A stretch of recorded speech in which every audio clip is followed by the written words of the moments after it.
നമ്മളൊക്കെ എത്ര പുരോഗമിച്ചെന്ന് പറഞ്ഞാലും നമ്മളൊക്കെ ഇപ്പോഴും കുറെ അന്ധവിശ്വാസങ്ങൾ മുറുകെ പിടിച്ചിട്ടാണ് മുമ്പോട്ട് ജീവിക്കുന്നത് തന്നെ.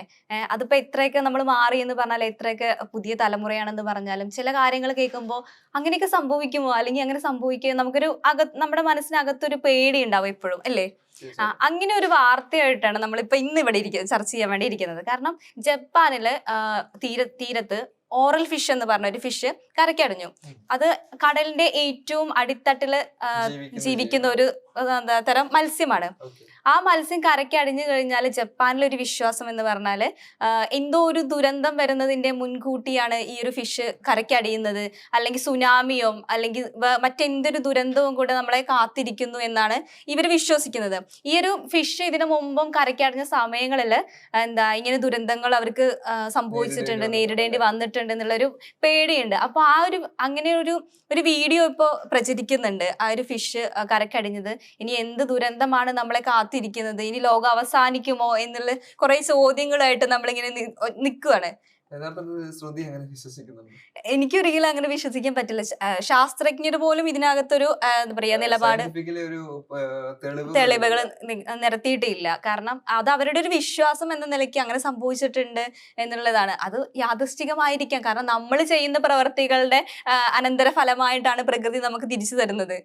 അങ്ങനെ മാത്രം വിശ്വസിച്ചാൽ മതി. കാരണം ഒരു അന്ധവിശ്വാസം ഇപ്പോഴും മുറുകെ പിടിച്ചു നടക്കുന്ന ഒരുപാട് പേരുണ്ട് ഇപ്പോഴും. അത് മാത്രമല്ല, ഈ കടലിന്റെ അടിത്തട്ടിൽ ജീവിക്കുന്ന ജീവികൾ മേളി വന്നു എന്നുള്ള രീതിയിൽ നമുക്ക് ലോകം അവസാനിക്കാൻ പോകുന്ന ഒരു വാർത്ത തന്നെ ഒരു തെറ്റാണെന്നാണ് എന്റെ ഒരു അഭിപ്രായം. കാരണം പ്രതിഭാസങ്ങൾ മാറിക്കൊണ്ടിരിക്കുകയാണ്. പല പ്രതിഭാസങ്ങളും ഇപ്പൊ നമ്മുടെ കൺമുമ്പിൽ നടന്നുകൊണ്ടിരിക്കുകയാണ്.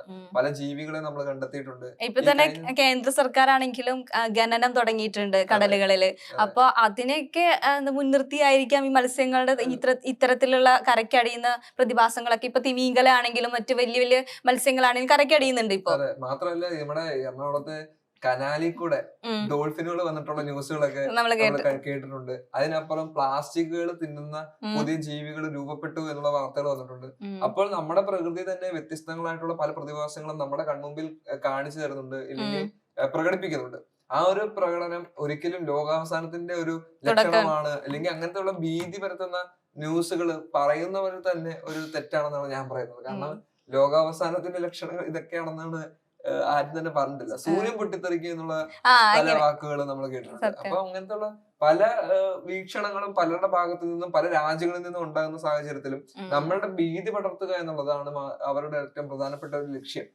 ഇപ്പൊ നമ്മളൊക്കെ പറയും നമ്മളെ ഓരോ വിശ്വാസ പ്രകാരമാണെങ്കിലും ഇപ്പൊ ഖുറാൻ ആണെങ്കിലും ബൈബിൾ ആണെങ്കിലും എല്ലാത്തിലും നമുക്ക് ഓരോന്ന് എടുത്ത് പറയാനുണ്ട്. അതിലെല്ലാം പറഞ്ഞിട്ടുണ്ട് ലോകാവസാനത്തെ മുൻനിർത്തിയിട്ടാകുമ്പോൾ ഇങ്ങനെയുള്ള സൂചനകൾ നമുക്ക് മുൻകൂട്ടി കിട്ടും എന്നുള്ളൊരു ഇത്. അതൊക്കെ ഓരോരുത്തരുടെ വിശ്വാസ പ്രകാരമാണ് നമ്മൾ അതിനെ നോക്കി കാണുന്നത്. ചിലവർ വിശ്വസിക്കും, ചിലവർ വിശ്വസിക്കില്ല. ചിലർ പറയും ഇങ്ങനെയുള്ള ദുരന്തങ്ങൾ അല്ലെങ്കിൽ എന്തെങ്കിലും ഒന്ന് സംഭവിച്ചിട്ടുണ്ടെങ്കിൽ ഇപ്പൊ കേരളത്തിൽ ഇപ്പൊ നടന്നുകൊണ്ടിരിക്കുന്ന കുറ്റകൃത്യങ്ങൾ പറയുമ്പോൾ അതാ ലോകാവസാനം അടുത്തുകൊണ്ടിരിക്കുക, അതിന്റെ അതൊക്കെ അങ്ങനെയാണ് നമുക്ക് പറയാം. അല്ലെങ്കിൽ ഇപ്പൊ അമേരിക്കയിൽ കാട്ടുതീ ലോകാവസാനത്തിന്റെ ഇതാണ്. കാരണം അത്രയും വലിയൊരു രാജ്യത്ത് ഇങ്ങനെ സംഭവിച്ചിട്ടുണ്ടെങ്കിൽ അടുത്തത് നമുക്കാ. ഇങ്ങനെയാ ചിന്തിക്കുന്നത്. അതായത് വലിയ വലിയ തെറ്റുകളും അതുപോലെ ചെറിയ തെറ്റുകൾ കണ്ടാൽ തന്നെ, അതായത് ഇപ്പോഴത്തെ പെൺകുട്ടികൾ ഏതെങ്കിലും രീതിയിൽ ഒന്ന് പുറത്തിറങ്ങി നടന്നു കണ്ടു കഴിഞ്ഞാൽ പെൺകുട്ടികൾ ഇങ്ങനെ നടക്കുന്നു, അവസാനിച്ചു അങ്ങനെ പറയുന്ന കുറച്ച് ആളുകൾ നമ്മുടെ ഇടയിലുണ്ടെന്നുള്ളത് നമ്മളെ അത്ഭുതപ്പെടുത്തുന്ന ഒരു കാര്യമാണ്. അതായത് ചെറിയ കാര്യങ്ങളോ വലിയ കാര്യങ്ങളോ ഒന്നും ഇല്ല, തീരുമാനിച്ചിട്ടുള്ള കുറെ ആളുകളാണ് നമ്മുടെ ചുറ്റുമുള്ളത്. ഈ ഒരു നിലപാട് തന്നെ മാറ്റണം. ലോകാവസാനം എന്നുള്ളത് ഉണ്ടോ എന്ന് തന്നെ നമുക്ക് മനസ്സിലാക്കാൻ പറ്റുന്ന ഒരു അവസ്ഥയാണ്. കാരണം പ്രപഞ്ചത്തിൽ ഇനിയും കണ്ടെത്താനുള്ള കുറെ സത്യങ്ങളുണ്ട്, നമ്മൾ അറിയാത്ത പല കാര്യങ്ങളുണ്ട്. ഒരു യൂണിവേഴ്സ് എന്ന് പറയുന്നതിനകത്ത് എന്തൊക്കെയുണ്ട്, നക്ഷത്രങ്ങള്, അതുപോലെ തന്നെ ഗ്രഹങ്ങള്, അതൊക്കെ നമുക്ക് ചിന്തിക്കാനപ്പുറമാണ്. പിന്നെ വേറൊരു കാര്യം എന്ന് വെച്ചാൽ ഭൂമി അവസാനിക്കാൻ പോവുകയാണ്. ഭൂമിയിലെ ജീവൻ ഇനി അധികകാലം നിലനിൽക്കില്ല, നമ്മൾ വേറൊരു ഗ്രഹത്തെ ആശ്രയിക്കേണ്ടിയിരിക്കുന്നു. അങ്ങനെയൊക്കെയാണ് നമ്മളിപ്പോ ചന്ദ്രനിൽ വെള്ളം കണ്ടെത്തണം, അവിടെ ഇനി പുതിയൊരു ജീവൻ, അവിടെ പുതിയ സ്ഥലങ്ങൾ മേടിക്കാൻ ആളുകള് അങ്ങനെയൊക്കെ ഇപ്പോഴേ ബുക്ക് ചെയ്ത് വെച്ചിരിക്കുക. ഇത്ര സ്ഥലം എന്ന് പറഞ്ഞിട്ട് അവര് മേടിച്ചു വെച്ചിരിക്കുക. അപ്പൊ അങ്ങനെയൊക്കെയാണ് നമ്മുടെ എത്ര വലിയ ആൾക്കാരാണ്, എത്ര വലിയ ബിസിനസ് മാൻ ആണെന്ന് പറഞ്ഞാലും അവരും ഇപ്പോഴും അന്ധവിശ്വാസങ്ങള് നിലനിർത്തുന്നുണ്ട്. ഇപ്പൊ എന്തെങ്കിലും ടെക്നോളജിയുടെ അതിപ്രസരം നമ്മളെ വല്ലാണ്ട് ബാധിക്കുകയും ചെയ്തിട്ടുണ്ട്. ടെക്നോളജിയും വളരുന്നുണ്ട്, അതുപോലെ തന്നെ ഇങ്ങനത്തെ അന്ധവിശ്വാസ അന്ധവിശ്വാസങ്ങൾ വളരുന്നുണ്ട്. വളർത്തുന്നത് മനുഷ്യന്മാര് മാത്രമാണെന്നാണ് എനിക്ക് തോന്നുന്നത്. ആ, ഏതെങ്കിലും ഒരു രീതിയിൽ ചിന്തിക്കുക എന്നുള്ളതാണ്. ടെക്നോളജി യൂസ് ചെയ്ത് ഇപ്പൊ ചന്ദ്രനിൽ പോയി താമസിക്കാൻ എത്രത്തോളം പോസിബിലിറ്റീസ് ഉണ്ടെന്നുള്ളതൊന്നും വ്യക്തമല്ല. ചന്ദ്രനില് എനിക്ക് തോന്നുന്നില്ല നമുക്ക് സർവൈവ് ചെയ്യാനുള്ള പല ഘടകങ്ങളും നമുക്ക് വേണം. അതുകൊണ്ടാണ് മനുഷ്യൻ ഇവിടെ സർവൈവ് ചെയ്തത്. ഇപ്പൊ ഏലിയൻസ് ഉണ്ടെന്നുള്ള ചോദ്യവും നമുക്ക് ഇപ്പൊ അടുത്ത് കുറച്ച് കുറച്ച് ട്രെൻഡിങ് ആയിട്ടുള്ള ഒരു ഇപ്പൊ റീൽസുകളിലാണെങ്കിലൊക്കെ തന്നെ അന്യഗ്രഹ ജീവികള് നമുക്കിടയിൽ ജീവിക്കുന്നുണ്ട്, മനുഷ്യന്മാരുടെ ഇടയിൽ ജീവിക്കുന്നുണ്ട്, നമ്മൾ അതിനെ തിരിച്ചറിയുന്നില്ല, അങ്ങനെ കുറെ ന്യൂസുകൾ വന്നിട്ടുണ്ടായിരുന്നു. നിലനിൽക്കുന്നുണ്ട്. നമുക്കത് മനസ്സിലാവാത്തതാണ്. അല്ലെങ്കിൽ ചില റീലുകളിലാണെങ്കിലും തന്നെ ഇങ്ങനെ, അല്ലെങ്കിൽ ചില വാർത്തകളിലാണെങ്കിൽ തന്നെ അന്യഗ്രഹ ജീവികളെ പോലുള്ളവരെ കണ്ടു.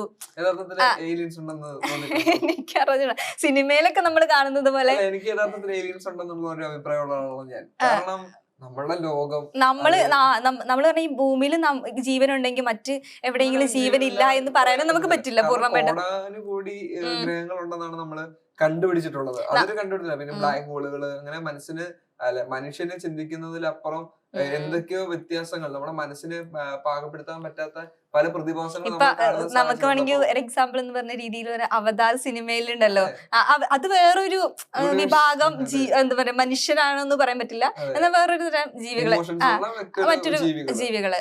പക്ഷെ അത് നമ്മളെ പോലെ തന്നെ മനുഷ്യരെ പോലെ തന്നെ ജീവിതം മുമ്പോട്ട് കൊണ്ടുപോകുന്ന കുറച്ച് പേരാണ്. അപ്പൊ അങ്ങനെ കുറച്ച് കാറ്റഗറി എന്തുകൊണ്ട് ഉണ്ടായിക്കൂടാ എന്ന് നമുക്ക് പറയാൻ പറ്റില്ല. അതിലപ്പുറം ജീവനുള്ള മറ്റു പല വസ്തുക്കളും, ഒരു വസ്തു എവിടെയൊക്കെ ഉണ്ടായിരിക്കാം. അതുകൊണ്ടാണ് നമ്മുടെ പ്രതിഭാസങ്ങൾ നമ്മൾ ഞെട്ടുന്നത്. പല പ്രതിഭാസങ്ങൾ ഇപ്പൊ ഭൂമിയിൽ തന്നെ ഇങ്ങനത്തെ ജീവികള് ഉണ്ടെന്നുള്ളത് നമ്മളിപ്പോ കണ്ടുപിടിച്ചു. അപ്പൊ എന്തുകൊണ്ട് മറ്റു ഗ്രഹങ്ങളിലോ അല്ലെങ്കിൽ വേറെ ഏതെങ്കിലും യൂണിവേഴ്സുകളിലോ ഇല്ല എന്ന് നമുക്ക് പറയാൻ പറ്റില്ല. അപ്പം അത് തീർച്ചയായിട്ടും ഉണ്ട്. എവിടെയെങ്കിലും ജീവന്റെ തുടിപ്പുകൾ ഇനി അവശേഷിക്കുന്നുണ്ട്.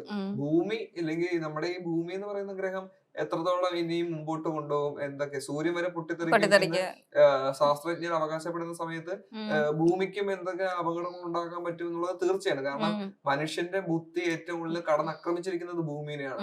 അവർ ചന്ദ്രനെയും സൂര്യനെയും ഇപ്പോൾ ആക്രമിച്ചു തുടങ്ങി. പല സാറ്റലൈറ്റുകളും വികസനത്തിന്റെ പേരിൽ പലതും അവിടെ എത്തിച്ചുകൊണ്ടിരിക്കുന്ന സാഹചര്യത്തില് ഭൂമിയിൽ അതിന് ഏറ്റവും നന്നായിട്ട് കുഴികൾ എടുക്കുന്നു, മണ്ണ്, മലകൾ, പുഴകൾ എല്ലാം നശിപ്പിച്ചുകൊണ്ടിരിക്കുന്നു. ഭൂമിയുടെ സന്തുലിതാവസ്ഥയെ തന്നെ നശിപ്പിച്ചു. വയനാട്ടിലെ ഇപ്പൊ ഒരു പ്രശ്നമൊക്കെ ഇതുമായിട്ട് ബന്ധപ്പെട്ടിട്ടുള്ളതാണ്. കാരണം നമ്മുടെ ഭൂമി എത്രമാത്രം ചൂഷണം ചെയ്യുന്നത് കൊണ്ടാണ് ഭൂമി ഇത്തരത്തിലുള്ള കുറെ പ്രതിഭാസങ്ങൾ തിരിച്ചടിക്കുന്നത്. അപ്പൊ അത് നമ്മള് ചെയ്ത പ്രവർത്തികള് അതാണ് നമുക്ക് തിരിച്ചു വരുന്നത് എന്നുള്ള ചിന്ത മാത്രം മതി. അങ്ങനെ കോമൺ ആയിട്ടൊന്ന് ചിന്തിച്ചാൽ മതി. അന്ധവിശ്വാസങ്ങൾ എന്ന് പറയുമ്പോ ആ ഒരു മീൻ ചിലപ്പോ വരാൻ വേറെ എന്തെങ്കിലും കാരണം ഉണ്ടാവും. ഒരു കാര്യമുണ്ട്.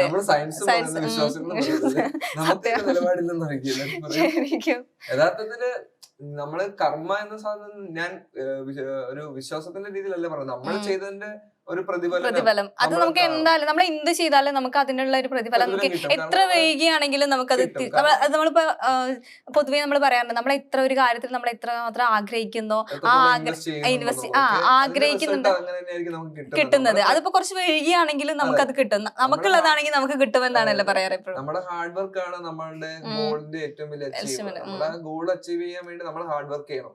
അതുപോലെ തന്നെയാണ് നമ്മൾ ചെയ്യുന്നതിന്റെ ഒക്കെ പ്രതിവിധികൾ നമുക്ക് തിരിച്ചു കിട്ടും. നമ്മൾ ഭൂമി എത്രത്തോളം ദ്രോഹിക്കുന്നു, ഭൂമി അത്രത്തോളം തിരിച്ച് നമ്മളെ ദ്രോഹിക്കാനുള്ള സാധ്യതകൾ കയറും. അതിന്റെ ഫലമായിരിക്കാം പല പ്രകമ്പനങ്ങളും, ഭൂമി കുലുക്കം, സുനാമി, അങ്ങനത്തെ പല കാര്യങ്ങളും നമ്മൾ നേരിടുന്നത്. പ്രളയം അടക്കമുള്ളത് നമ്മൾ നേരിട്ടതും ഒരു പരിധി വരെ അതുകൊണ്ടാണ്. അപ്പോൾ ഇത്തരത്തിലുള്ള സാഹചര്യങ്ങൾ ഒരിക്കലും ലോകാവസാനത്തിന്റെ ലക്ഷണങ്ങളല്ല. ലോകം അവസാനിക്കാൻ ഇനിയും എന്തൊക്കെയോ ഉണ്ട് എന്ന് വിശ്വസിക്കുന്ന ഒരാളാണ് ഞാൻ. അതായത് ഇനിയും എന്തൊക്കെയോ വലിയ കാര്യങ്ങൾ ഇനിയും ലോകത്ത് സംഭവിക്കാനുണ്ട് എന്ന് വിശ്വസിക്കപ്പെടുന്ന ഒരാളാണ് ഞാൻ. ഇപ്പൊ നമ്മള് വിശ്വാസങ്ങൾ എടുത്ത് പറയുകയാണെങ്കിലും അതിനകത്തൊക്കെ നമ്മള് ഒരു ലോജിക് ആയിട്ടുള്ള ഒരു കാര്യമുണ്ട്. പക്ഷെ അതിന് വേറൊരു രീതിയിലാണ് എല്ലാവരും നോക്കി കാണുന്നത്. ഇപ്പൊ നമ്മളൊക്കെ ആണെങ്കിലും ഇപ്പൊ ഒരു വിശ്വാസത്തിന്റെ പേരിൽ നോയമ്പെടുക്കുകയോ എന്തെങ്കിലും ചെയ്യുന്നുണ്ടെങ്കിൽ അത് നമ്മുടെ ഹെൽത്തുമായിട്ട് ഡിപ്പെൻഡ് ചെയ്തിട്ടുള്ള കാര്യമാണ്. ഇനിയിപ്പോ റംസാൻ വരാൻ പോവുകയാണ്. അപ്പൊ റമദാൻ മാസം എന്ന് പറയുമ്പോൾ എല്ലാവരും ഒരു മാസം ഫുള്ളായിട്ട് നോയമ്പൊക്കെ എടുത്ത് നിൽക്കുന്ന സമയമാണ്. അപ്പൊ അത് നമ്മുടെ ഹെൽത്തിനെ ഡിപ്പെൻഡ് ചെയ്തിട്ടുള്ള ഒരു വിശ്വാസമാണ്. അതിനെ വേറെ രീതിയിൽ കാണുന്നവര് ഉണ്ട്. ഇപ്പൊ നോയമ്പാണെങ്കിൽ തന്നെ മതങ്ങളൊന്നും നോക്കാതെ തന്നെ ഇപ്പൊ എല്ലാവരും എടുക്കുന്നുണ്ട്. ഹിന്ദുക്കളാണെങ്കിലും മുസ്ലിങ്ങൾ എല്ലാവരും എടുക്കുന്നുണ്ട്. ബഹുമാനിക്കുന്ന അത് നമ്മളെ ഹെൽത്തിനെ കുറച്ചും കൂടെ ഇമ്പ്രൂവ് ചെയ്യാനും കൂടെ സാധിക്കുന്നുണ്ട്. അങ്ങനെ എല്ലാ വിശ്വാസങ്ങളുടെ പുറകിലും ഒരു ഇങ്ങനെ ഒരു ലോജിക്ക് ഉണ്ടെന്നുള്ളൊരു കാര്യം മാത്രമേ ഉള്ളൂ. അതിനെ വേറെ രീതിയിലാണ് നമ്മളൊക്കെ ചിന്തിച്ച് ട്രീറ്റ് ചെയ്യുന്നത്. അത് വ്യത്യാസമേ ഉള്ളൂ. അതെ, ഈ ഒരു ഈ ഒരു കാര്യങ്ങളൊക്കെ ഉം. ചെന്നെത്തിക്കുന്നത് ഉം. ഇതൊന്നും അല്ല യഥാർത്ഥത്തിൽ ലോകാവസാനത്തിലെ അവസാനത്തിലുള്ള ലക്ഷണങ്ങൾ. ലക്ഷണങ്ങള്. യഥാർത്ഥത്തില് ലോകം അവസാനിക്കുന്നതിന്റെ ഇനി എത്ര സമയം ഉണ്ടെന്ന് പോലും നമുക്ക് ഇതിനെപ്പറ്റി ഒന്നും പ്രെഡിക്റ്റ് ചെയ്യാൻ പോലും പറ്റില്ല. പറ്റില്ല എന്നുള്ളതാണ്. പിന്നെ അതുകൊണ്ട് കാലാവസ്ഥയിൽ വരുന്ന മാറ്റങ്ങള് അത് അതെ, ആ, സ്വാഭാവികമാണ് നമ്മൾ സ്വാഭാവികമാണ് ചെയ്യുന്നതിന്റെ ചെയ്യുന്നതിന്റെ തെറ്റുകളുടെ തെറ്റുകള്. ഫലം. ഞാൻ പറഞ്ഞ പോലെ തന്നെ കർമ്മ ഉം. എന്നൊരു സാധനം ഉണ്ടെങ്കിൽ സാധാരണ അതായിരിക്കാം അത്. ഉം. കാരണം നമ്മൾ ചെയ്യുന്നതിന്റെ പ്രതിഫലനമാണ് അതൊക്കെ വരുന്നത്. അത് ഉം. മനസ്സിലാക്കി പ്രവർത്തിക്കുക. ഇങ്ങനത്തെ ഭീതി പടർത്തുന്ന വാർത്തകള് അത് ആർക്കും എത്തിക്കാതിരിക്കുക. മറ്റുള്ളവരെയും കൂടെ നമ്മളിപ്പോ ഇങ്ങനെ കാണുമ്പോ പെട്ടെന്ന് നമുക്കും ഒരു അതെ ക്യൂരിയോസിറ്റി ആയിരിക്കും, ലോകം അവസാനിക്കാൻ പോവാണോ അതെ അതെ എന്നുള്ള അതെ. ഒരു പേടിയാ. ഒരു തരത്തിൽ വ്യാജ വാർത്തകൾ നമ്മൾ സ്പ്രെഡ് ചെയ്യാതിരിക്കുക, ആളുകളെ ടെൻഷൻ ഉണ്ടാക്കാതിരിക്കുക എന്നുള്ളതൊക്കെ പ്രധാനപ്പെട്ട കാര്യമാണ്. ഉം. അതുവഴി നമുക്കൊരു ബെറ്റർ ആയിട്ടുള്ള ഒരു സൊസൈറ്റി ക്രിയേറ്റ് ചെയ്യാൻ സാധിക്കും. അപ്പൊ ഉം. ഉം. ഇങ്ങനത്തെയുള്ള ന്യൂസുകൾ ആരും പ്രചരിപ്പിക്കാതിരിക്കുക. പ്രചരിപ്പിക്കാതിരിക്കുക, ഉം. നല്ലത് നടക്കട്ടെ എന്ന് വിശ്വസിച്ച് മുമ്പോട്ട് പോകുക. ഉം.